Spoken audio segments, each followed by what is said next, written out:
Hi there, and welcome to another episode of the Rabid Dog's House, where we like to discuss lost or forgotten horror gems with a little bit of bite. I'm your host, Justin, and tonight we are going to discuss 1996 Fall into Darkness, directed by Mark Sobel and starring Tatyana Ali, Jonathan Brandis, Charlotte Ross, and Sean Murray. Sharon McKay is a studious piano player hoping to be accepted to Juilliard. After being welcomed into a group of friends that enjoy living on the edge, she inadvertently causes tension with leader Anne. A terrible loss hits the group of friends, and Anne decides that Sharon is to blame.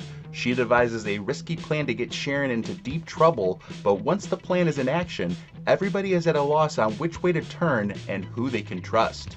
Based on the young adult novel by Christopher Pike, Fall into Darkness is for horror fans that enjoys 90s thrills, a few twists, and some high-risk daredevil scenarios. Also joining me tonight is my fabulous co-host, Zena Dixon.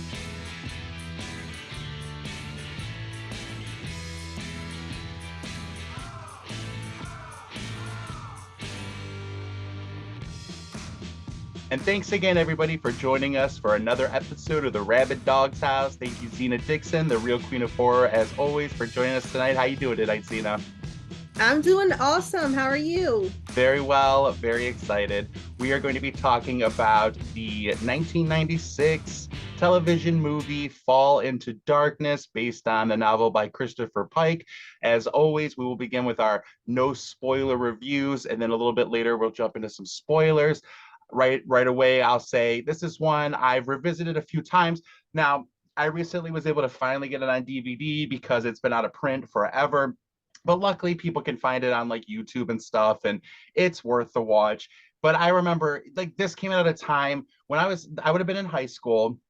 You know, I was Tatyana Ali's age as well as Jonathan Brandis's age. And, I had followed Jonathan Brandis in Neverending Story 2, Ladybugs, all of that. Obviously, Tatyana Ali's Fresh Prince of Bel-Air. She was actually in one of my favorite Are You Afraid of the Dark episodes, Tale of the Quicksilver, where she plays like twins that are like one's a ghost. It was a really cool story.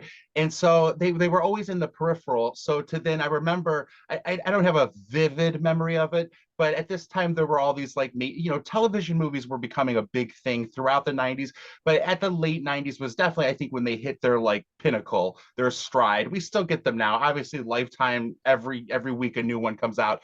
But at this time it was more of an event. The event was at its stride, and it would be like I remember Candace Cameron was in a whole bunch of ones like No One Would Tell, and so Oh, Fall into Darkness came out, and this was one I did read the book by Christopher Pike, and again, I'm gonna talk about this a bit later, but I'm just surprised that there weren't way more adaptations made out of like Christopher Pike novels, R.L. Stine novels. We talked about Summer of Fear and Lois Duncan on one of our earlier episodes. And it's interesting because I feel like now I love Lois Duncan, but she's had mhm. such a smaller catalog of novels, but almost every one of her books has been made into a movie of some sort, whether it's made for TV, theatrical, whatever it might be. But Christopher Pike, I feel like there might be one or two other movies, but other than like the Fear Street movies or the Goosebumps show, there were a time where just there were a lot of standalone R.L. Stine novels. That's what I read the most of. And I feel like there were a lot of good slashery plots and a lot of them that they could have done a lot. Like I remember one called The Snowman that I really loved, or there was like the Babysitter trilogy. Obviously, I think he's been most well known for the Fear Street, and they did the series that came out over the past couple of years, which was fantastic. But I'm just surprised, and this is one that really did lend itself, I think, to being made into a television movie, but in a way that it was like it was just an event. And I remember I definitely watched it at the time. I had a copy of the book with the movie cover on it, but like the Christopher Pike novel, and it's pretty similar. I think there's a few little tweaks here and there, but overall, this movie I think is just a fun ride, and I think it's as hard as it is to get it like a hard copy of it. I feel like people you can really there it's on YouTube like three or four different channels. I'm pretty sure have it, and it's just as great as ever. Her performance, it's interesting, and I'll probably get into this more in detail too. And I apologize if I repeat myself, but I just feel like it's a really surprising performance by her in terms of at that time. She was just coming off of I think she was still on Fresh Prince at the time. Mhm. So to be on a show like that, playing Ashley, and having to then she was starting her musical career. She's somebody who must have some level of high confidence. So the vulnerability that she just effortlessly brings to the character of Sharon, I think makes this movie worth the look. We'll get to the end when we get to the end, but what she does in the end, it's she you I don't want to stereotype, but Hollywood, you just wouldn't think somebody who was like a Hollywood child actress could understand the vulnerability that needs to be done with a character like Sharon. And she blew out any other child actress at that time, I would have to say, in terms of, a lot of them did go into various horror movies, or you have Drew Barrymore, who I love, and she would maybe be my other gal. But Tatyana, like, I tear up with what some of the things she does. And on the flip side of that, you have Jonathan Brandis. The two of them were dating at the time. And I think that's an interesting thing. And I believe that was maybe a little bit a part of like the commercials that came out at the time, or there was something that you kind of knew they were dating, and it made this a little bit more of a like watch this couple in this movie. And it's an interesting choice, you would think, but he does it too. Now, obviously, Jonathan Brandis, he had a tragic end, and it's, I feel like, easy to say in hindsight. I think it's easy to say, oh, you could see the darkness in all of his roles.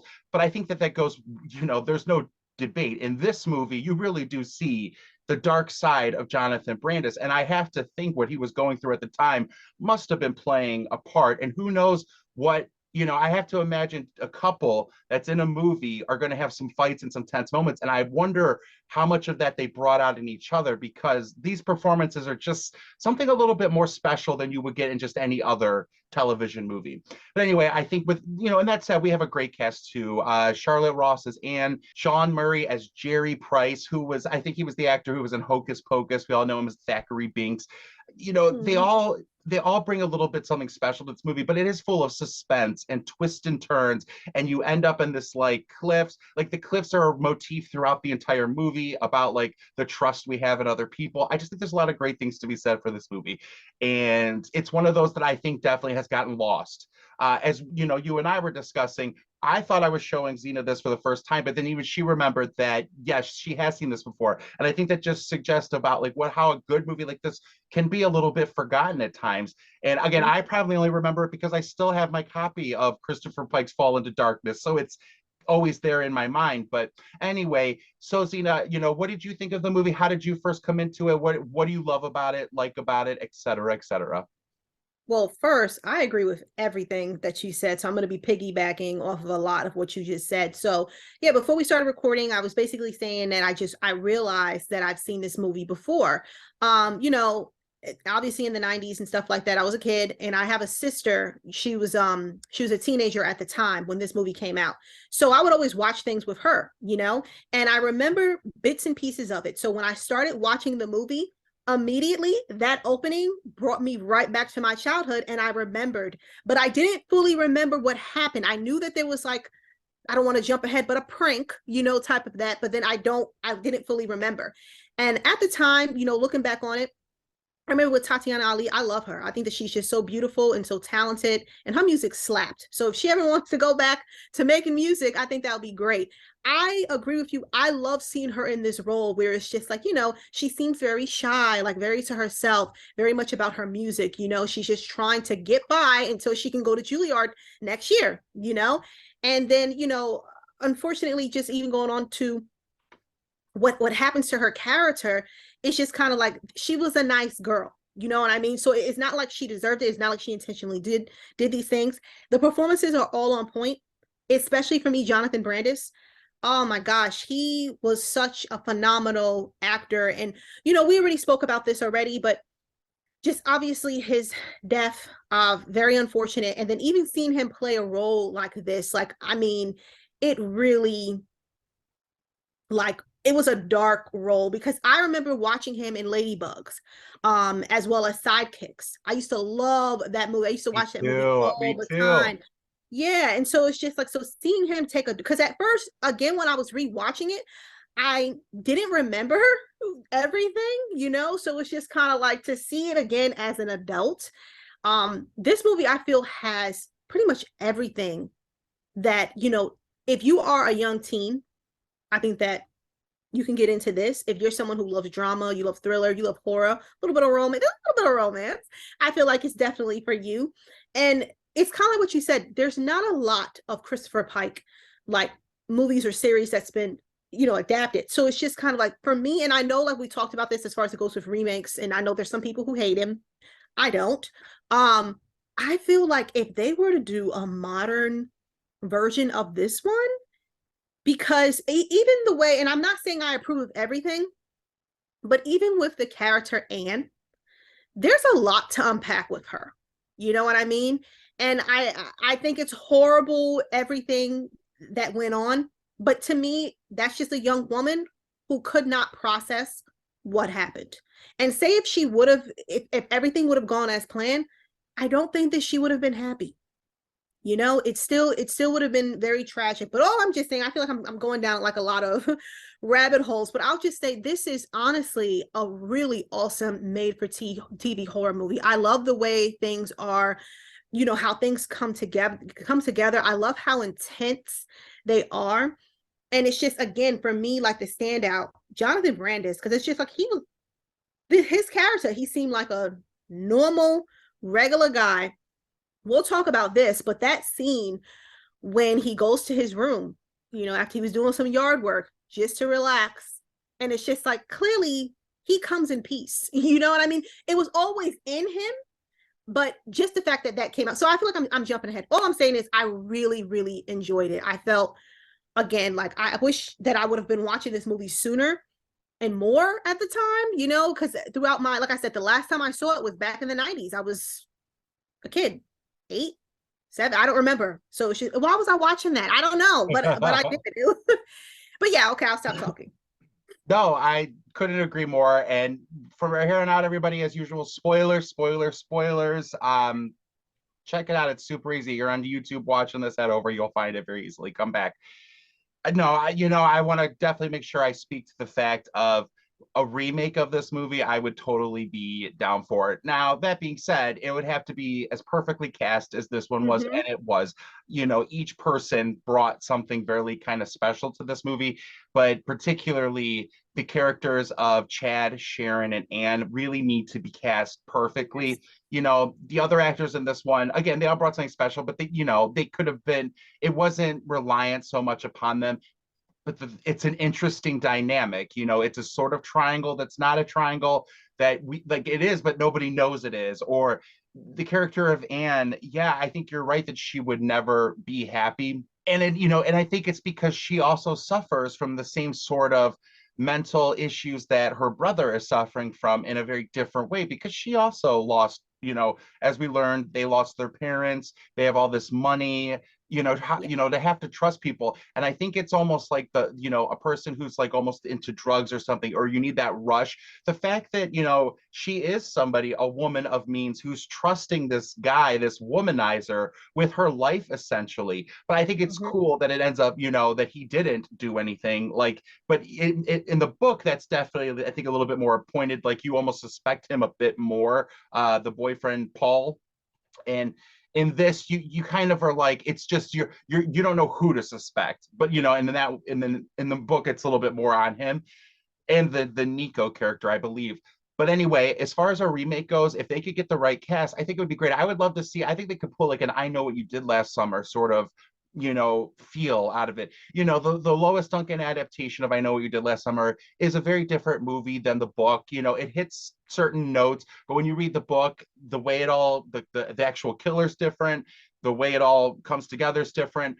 But I think that it was a really successful adaptation because it conjured something up. And I feel like Fall into Darkness is one of those movies that could also do this. And I think that it probably would have at the time. It came out in 1996, just before, the Scream generation. I Know You Did Last Summer, Urban Legend. So it wasn't influenced by those movies. And I think that still speaks well of it, the fact that it was a good movie still. And that being said, though, the television movie format, this is a good example of it. You can still have a successfully scary mystery.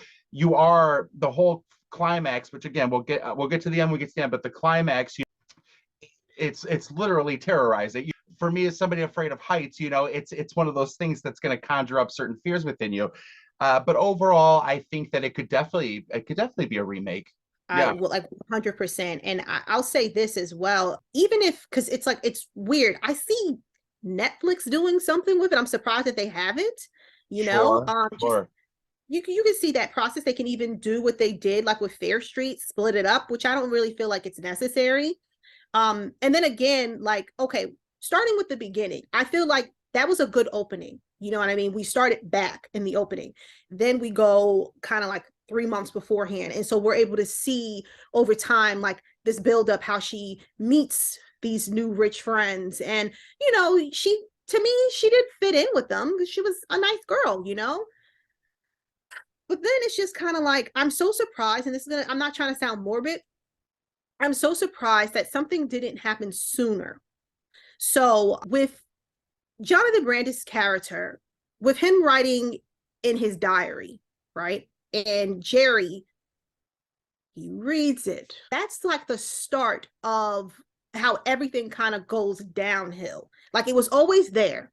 You know, you had these characters, like you had Jerry and you had Anne, where like you said, they have like these underlying things that was going, you know, they have a past, right?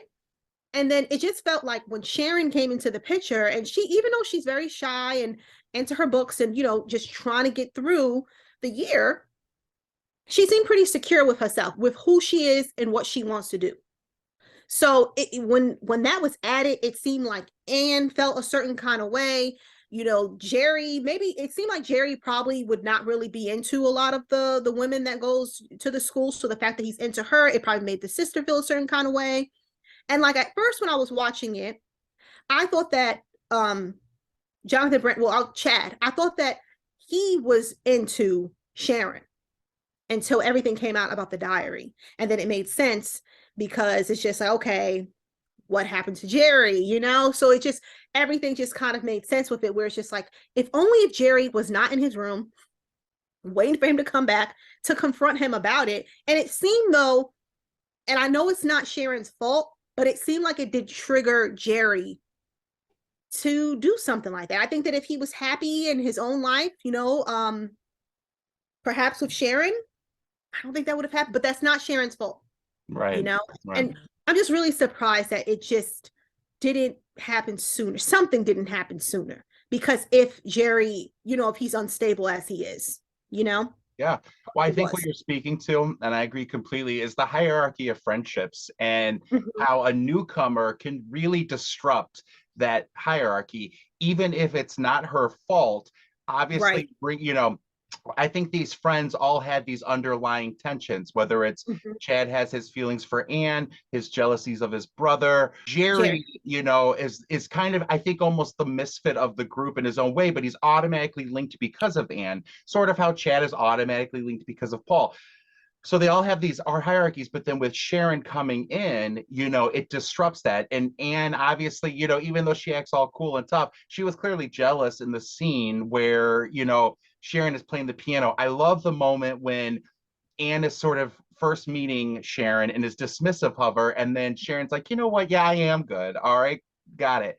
And I think that's really cool because, again, a person like, and I'll like to get into the performances now, a person like Tatyana Ali, it's a delicate balance to not become insufferable when you are that confident in a moment like that, but also to still play believably vulnerable, shy, introverted. I think she's more of an introvert as opposed to necessarily shy. It's just the way her life has developed, where her life is studying piano, and studying piano. And so for her to she has her confidence, even though it's not the same kind of confidence that Anne, she has the goods to back it up. And I think that that really speaks to the scene where Anne, obviously, Anne decides to create this plan where Sharon is going to be framed. And in order to Mhm. do that, she has to convince Sharon that she still is friends. And then when they're at the campfire, she has to really put Sharon down. But the interesting part in that moment is, yes, Sharon gets upset and walks away, but not before she stands up for herself. She might walk away, leave, but she stood up for herself. And as we get into the performances, again, Tatyana Ali's performance, she was this nice girl, but she had to really nail it in order to make this movie work. Yeah. as well as Charlotte Ross, who was Anne, and Jonathan Brandis. Again, those three come together. But her performance really demonstrated this. You're going on the journey with Sharon. You're going on this journey with Sharon to see this group of friends in a world that she is not familiar with, and to go through this arc of like she knows who she is. She'll buckle to some peer pressure, like trying on the different outfits or going to the club, but she never loses her sense of self. Mhm. And I think that her whole world is blown up when she's in the police office or police station, and she's basically like, I think she doesn't realize she's bluffing, but she's basically like thinking, of course they're going to let her go because she didn't do anything. Where she's like, Right. either let me go or arrest me. And so when they arrest her, I think it's just her, everything she's believed in kind of cracks because that's not supposed to happen in this world. And Tatyana Ali's performance really encapsulates that the devastation of somebody. And again, I just find it interesting that somebody who was, and not to speak poorly of any child actors or actresses, but I do think that there's something surprising because I think we think that they probably had a certain kind of life of the privileged life, so how could they understand the devastation of this? But she really does. She really gets like the role of Sharon. And again, it's anchored by Jonathan Brandis's performance, who again I think does a fantastic job. You mentioned Sidekicks. That's a movie I think a lot at the time. It kind of got maligned, the one with Chuck Norris. I loved that movie though. I used to watch it. It was always on TV. That and Mhm. Ladybugs were my big ones. I was a big Neverending Story 2 fan. And that movie, I'd also argue, has a little bit of a darker side than the original Neverending Story, because Yes. essentially it's this boy wishing away, and he's making like an active choice to like wish away memories of his family. He gets into this huge fight with Atreyu.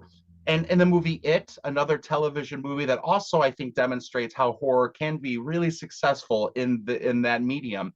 And he's a natural born leader as Bill, but in this movie he's a natural born follower. But the interesting thing is he's the movie, whereas the movie is Sharon's finding her sense of real self. She had a sense of self, it was devastated, so now she's coming from an accurate point. The movie for Chad is about finding himself in a different way. He is always kind of the low man on a totem pole. So he's now at a breaking point. It's a very destructive, horrifying way to be. But he is finding himself by getting rid of these people who laugh at him, who have suspected him of being a nothing. He's making them nothing in order to find it. And an actor like Jonathan Brandis, we are conditioned on the other end of the spectrum of child actors. He's somebody that we know and we are familiar with, so we're willing to like just accept that he's the good guy, even when he's clearly, there are times early on in the movie that foreshadow that he potentially is something that's not right with him, or he's the killer. Just a certain look, like a change of his face, and you're like, oh no, he can't be, he's a good guy, he's the good guy. Mhm. Jonathan Brandis really excelled at doing that. And I'll say again, the other performance, Charlotte Ross as Anne, she does play that icy coolness, but I think that when finally, so she enacts her plan to jump off this cliff, and the scream that she has as she falls, but when you see how it's all going to play out, and she's laughing, but when all of a sudden she realizes she's actually in actual danger now, unexpected danger, she's able to jump right over to that true terror, run for her life fear. And I think that that is also just to show each of these characters kind of have to play two parts of the same coin. And I think they all do a really well job. But what did you think about the performances? The performances I thought was like seriously surprising. Not that they're bad actors, and just incredible. Again, Tatyana Ali, we're used to her being like this nice girl who's pretty confident. Then just to see her, unsure about herself. And you mentioned it perfectly when she is at the police station and she's just like, if you're not going to let me go home. The fact that she was brave enough to say that, and I was covering my mouth because I knew she was going to jail. Right, Because it's like, right. right? Because even when you think about it and you're hearing it, I know what you're saying, but everyone heard her scream off a cliff. You got into an altercation. You know what I mean? So it's just like, it's not looking too good. And even before that, when she didn't want a lawyer, it's like, girl, no. So again, it was really great seeing that, because at first I thought that she was going to be a confident woman, because that scene right after the beginning, we're at the police station and she's driving down the street. She looks, very fashionable and, ready to get this thing going. Then with Charlotte Rose, this was my first time seeing her. I think she was in Hit the Floor, the show on MTV where she played like this. She was like this mean. Okay, she played like kind of a mean woman, but okay, so I see that. But yeah, seeing her, like you said, I didn't catch that at first until that she was similar to Jerry. Until after Jerry died, then it's just like the fact that you came up with this. Because I thought, okay, she's gonna move away to California, but then this is a movie, we know what's gonna happen. Right. The fact that she conjured up that thing and decided to go against Sharon is insane. And I mean, that's quite a performance because like the dedication, she went from being like this supposed strong woman, very confident, to losing her brother, and we can see the pain, to okay, she wants revenge. And then like you said, when she jumped off that cliff and we could hear her scream, then when she was running through the woods and she realized that she's actually in danger and maybe this was a bad idea. And then again, going back to Jonathan Brandis, again, kind of like what you mentioned already with all the movies, I'm used to him being like that nice boy. And this was the first time I've ever seen him in a role like this. And it makes me sad because it's just like, just showcase his talent, how talented he was. So, which is, unfortunate. But then even with the boyfriend, I like the character Paul, because at first, he was being a supportive boyfriend. Yes. But maybe a little bit too supportive. He probably didn't think that she was going to actually go through with it. But the fact that he knows that she's going to do it, what else can he do? I still would have stuck my ground saying, girl, no, but it's gone entirely way too far, especially with the fact that that it's wrong. You were just going to stand back and let Sharon go to jail while you guys are living it up in California. Yeah. But even with that, at first, like I said, supportive boyfriend. When Anne is not found and you start to see that he's starting to panic, he's getting worried. I think that he should have went to the police sooner, but then it did start to look like it was him because, she put him and, in her will and everything was leading up to him. So it's just unfortunate with that. And then just the last thing I will say, the character Nico, I did want to see more of him. And I say that just because, especially when they got into a fight, Sharon and Anne around the campfire, and he was just sitting back, I didn't think that Sharon was mad. I just thought that she was just defending herself because it's just kind of like, and you all know Anne, she does love conflict. So in my opinion, it seems like she was trying to bait her. I'm surprised that no one caught on to that because we went from having a good time to putting someone down for their work. And plus, if you want things to go back to normal, we're trying to have this nice friend group. How does that make sense? But then all I'm saying is with the character Nico, I did want to see more of him. I mean, we did towards the end of the movie, which made like a lot of sense, but I just found it really strange with the fact that he was kind of siding with, what he was siding with Paul, kind of, even though I know Chad was as well, but it just seems like, oh yeah, she was mad, she was so mad, and it's like, but was she really? Right. But all the performances were great. You're saying exactly what I was going to kind of follow up with, which is the character of Anne and how even though what she does is so desperate, I think that there's a lot of truth to that sort of behavior. When you feel like, when you're the type of person who, even though her parents, she lost them, pretty much she's been in control of everything since then, because of all the money, she has all these men in love with her. But the thing is when you start to lose that control, because the most important person to her was her brother, Jerry, losing him, she needs somebody to blame, even if it's completely irrational. And I think that's really true to life. And then going back to the hierarchy of friendship, it shows how things can crack when the dynamics start to change or people kind of start to fall in love with other people. Chad, speaking about the police station scene, he was trying to, he knows full well that Sharon didn't do anything. And he also has nothing against Sharon, does not want her to blame. He has to say the truth, though, which is what he heard, even though he's telling them like she didn't do it.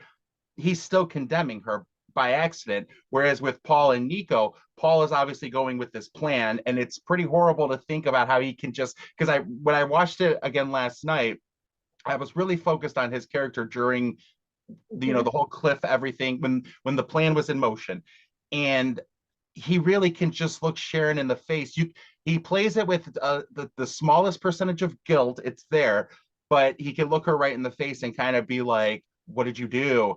Nico, on the other hand, he again, this was the whole problem I think Jerry had. And again, the film does lay these very, maybe sometimes too subtle, but some subtle hints throughout where Jerry, his whole issue with Nico was he felt that Nico only wanted to, he liked Anne, but because of the money that she could potentially invest. So I think that it shows how, even though I feel like Nico full well, which is what I think you were saying, I think Nico full well knows that Sharon did not have anything to do with it. But because he has these blinders on now when it comes to Anne, like Right. that's his source. He can't handle that. Like it's the cognitive dissonance. Even though he knows it's not what he believes, he's going to focus on it's her fault. This is because you need somebody to blame again. And so I think that's where his character kind of comes in. But if you're ready, I like to jump on to some of the suspense of the movie as we lead into the ending. It's, again, a television movie, a perfect example about how a television movie can have suspense,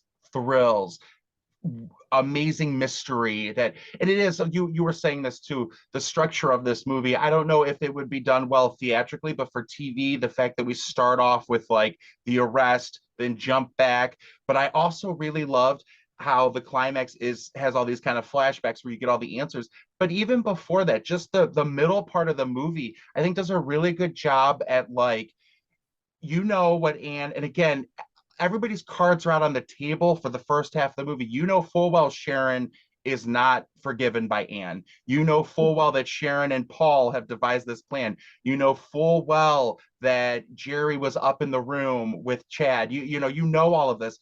That's what makes it exciting, I think, when you do get to the whole cliffs and they're camping and you know what Anne is going to do at this point, and you just want to see how it's all going to play out. And I think this movie does a really good job at maintaining that suspense, even when it's the stuff that we know, let alone when we get to the end of the movie where we don't know what's going to happen now.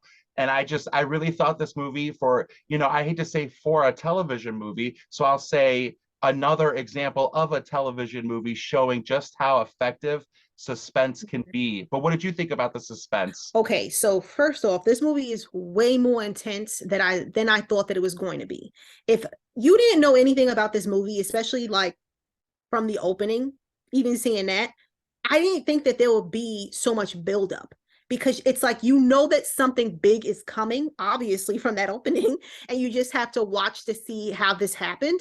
And the fact that, this is kind of again jumping ahead because the ending, you know what's going to happen. And you're literally on the edge of your seat.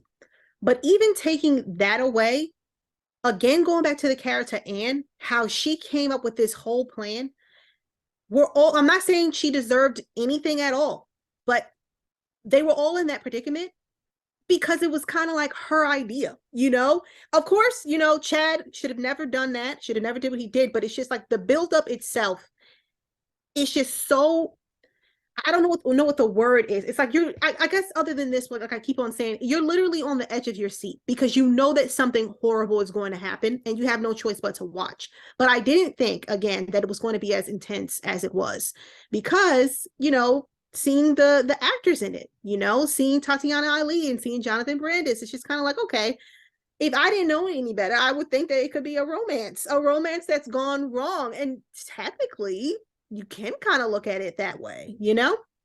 Oh, I think so completely. Yeah, I think completely. And that's part of the horror. As we always say, there's different aspects of horror. It's not always somebody's head cut off rolling across the Right. floor. It's the tragedy of it. The yes, people make some dark decisions. And it's interesting that again, this was a young adult novel, Mm-hmm.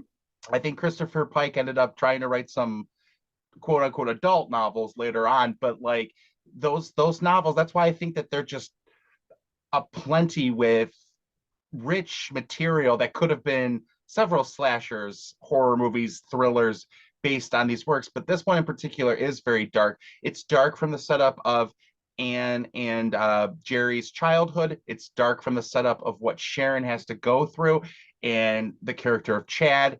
It's a real examination in some of the dark side of friendships. I think a lot of teen movies, the romance ones, the love ones, I also comparable to that time would be something like Clueless, that there's some heartbreak in there, but it's focused on the light, the airy. This is also another side of friendships. And there are many instances of friendships gone sour that have led to horrible, horrible things happening. And I think that this is not far from truth. And that's interesting because it's also coupled with all these twists and turns, leading us to this ending that is a dizzying ending on the top of these cliffs. You know, it takes us back. So I think Act One of this movie ends with the Anne fulfilling her plan, jumping off this cliff, which we've seen her do from the beginning. She bungee jumps. We know that she's somebody skilled at this, but it is also sort of, we are like, wait, did something go wrong with just that? Or did somebody find out and sabotage this? What's going on? We ultimately find out in the ending as this developing romance now between Sharon and Chad, the most authentic relationship of anybody, finally, you know. Unfortunately, Chad, if he had just not done these horrible things, he could have exactly what he wants. And Sharon, luckily, is keeping her wits about her and finds this ring, discovers Anne's body, puts everything together. And I like that the first half of the film, it ends there. That's Act Two, where the cliff, she does the jump, something went wrong. But up until then, it's been all flashbacks. The second half of the movie, it leads us on to, how is Sharon going to get out of this?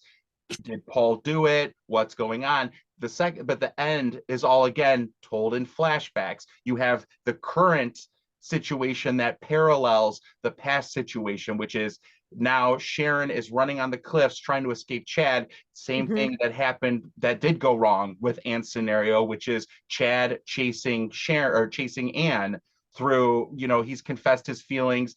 She's rebuffed him, laughed at him.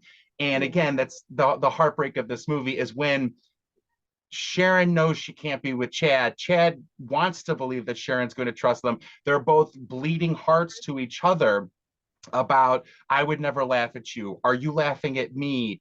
You know, Sharon, I think, means that, but she also knows this is a killer. This is a serious, like, this is somebody who's killed multiple people. And you know, Chad still, even though he knows it's not possible, wants to desperately believe so much that he's willing to believe Sharon one more time, and it's his undoing. Which then again, you almost are like, when she fights back, you're like, yes, but she's not out of the situation yet, and she gets in an even worse situation as she's dangling from the side of the cliff, which I think is a really good symbolic way, because she's terrified of heights, something we haven't mentioned. The character of Sharon is terrified of heights. She's the only one that will not do this. So she finally has to do it. She has to take her own fall into darkness leap down this rope, which she's clever enough to use the tool, the bug spray that he gave her against him, which again, he was giving to her lovingly. And I think in a part, that's why he decides to let go. He has now fallen for Sharon. He now loves her because he just wants to be loved for himself.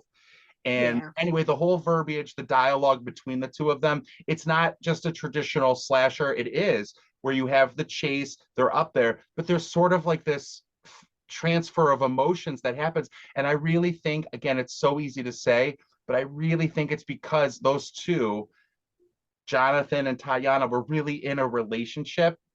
And I think something happened that was a little bit magic on screen that's so terribly sad. But what did you think of the ending and how it all wrapped up, etc.? I just feel like the ending was so calculated. You know, it's like people's plans, well, Anne's plan did not work out. In the end, Chad's plan didn't work out, but kind of like what you said, he just wanted to be loved. So that could have happened for him, you know. And it's unfortunate that they didn't find each other sooner, because obviously none of this would have happened. And of course, like, you know, Sharon cannot be with him. He killed so many people, and he would do it again, clearly, you know. So it's for the best. But I absolutely love the ending. It felt to me kind of like a giallo, you know. You have like this woman who's new to town or new to an area, and then she meets these suspicious, you know, siblings, and then from there horrible things start happening. Then it's pinned on her, and then just to see it, how it unravels. So even going back to what I mean by calculated, it's kind of like with the character Chad, he's still trying to hold up face, where it's just like, I don't know what happened. You know, it wasn't me. So it's just like, okay, he has to do certain things so it doesn't look like he didn't do it. You know, even when he was, obviously when Sharon went to jail, he went to visit her, anything you need, I can get it for you. And he even said, I have a feeling that you won't be in here for long. And he wasn't wrong. So it is such a, you know what's going to happen because it is a made for TV movie, or it has like that Lifetime type of feel to it.